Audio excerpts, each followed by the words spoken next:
బులెటిన్లో Spain news చూద్దాం.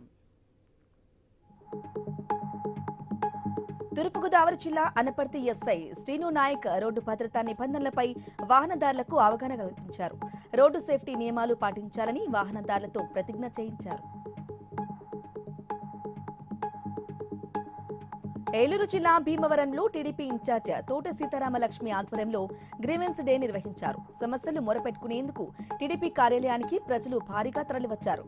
ఒక్కరోజే 97 అర్జీలు ప్రజల నుంచి రావడంతో సత్వర చర్యలు చేపట్టారు. నారాయణపేట జిల్లా మక్తల్లో శుక్రవారం నుంచి 4 రోజుల పాటు సీఎం కప్ కబడ్డీ పోటీలకు భారీగా ఏర్పాట్లు చేశారు. మంత్రి వాకిటి శ్రీహరి సొంత నియోజకవర్గంలో జరుగుతున్న రాష్ట్ర స్థాయి క్రీడా పోటీల్లో 33 జిల్లాల నుంచి 66 జట్లు పాల్గొనున్నారు. నిర్మల్ జిల్లా ముదూర్లోని కొలిగల్లిలో భైంసా ఏఎస్పీ రాజేష్ మీనా ఆధ్వర్యంలో పోలీసులు కమ్యూనిటీ కాంట్రాక్ట్ ప్రోగ్రాం నిర్వహించారు. తెల్లవారుజామున నుంచే ఇంటింటికి వెళ్లి సరైన వాహన పత్రాలు లేని 100 ద్విచక్ర వాహనాలు 2 ఆటోలను పోలీసులు స్వాధీనం చేసుకున్నారు. నిర్మల్ జిల్లా పాటి గ్రామంలోని రాజరాజేశ్వరి ఆలయంలో మహాశివరాత్రి ఉత్సవాలు ఘనంగా జరుగుతున్నాయి. ఉత్సవాల్లో భాగంగా గురువారం కుస్తీ పోటీలు నిర్వహించారు.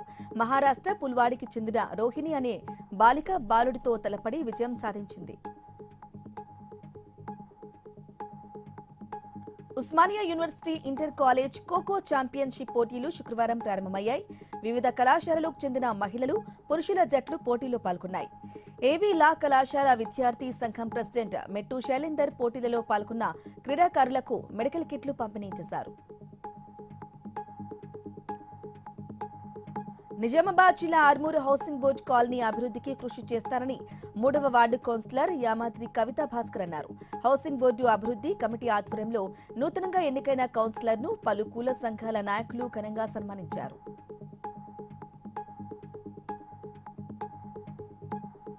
2047 సంవత్సరానికి దేశాన్ని వికసిత భారత్ వైపు తీసుకెళ్లే ప్రయత్నం చేస్తున్నామని 20 సూత్రాల అమలు కమిటీ చైర్మన్ లంకా దినకర్ అన్నారు. కేంద్ర ప్రభుత్వ పథకాలు అర్హులైన నిరుపేదలకు అందుతున్నాయని, ఇక సిజేఐ ఆందోళన వ్యక్తం చేసిన విధంగా చిన్న పథకాల అమలు కన్నా దేశ అభివృద్ధి ముఖ్యమన్నారు. చేనేత కార్మికుల డిమాండ్ల సాధన కోసం ఆదివారం మంగళగిరిలో చేనేత గర్జన చేపట్టనున్నారు. చేనేత కార్మికులు తిరగబడితే ఎలా ఉంటుందో గర్జనలో చూపిస్తామని రాష్ట్ర చేనేత కులాల సమాఖ్య కన్వీనర్ పంపన రామకృష్ణ తెలిపారు. మగ్గం ఉన్న ప్రతి ఇంటికి 200 యూనిట్ల కరెంట్ ఉచితం అని జీవో ఇచ్చి కూటమి ప్రభుత్వం మోసం చేసిందన్నారు.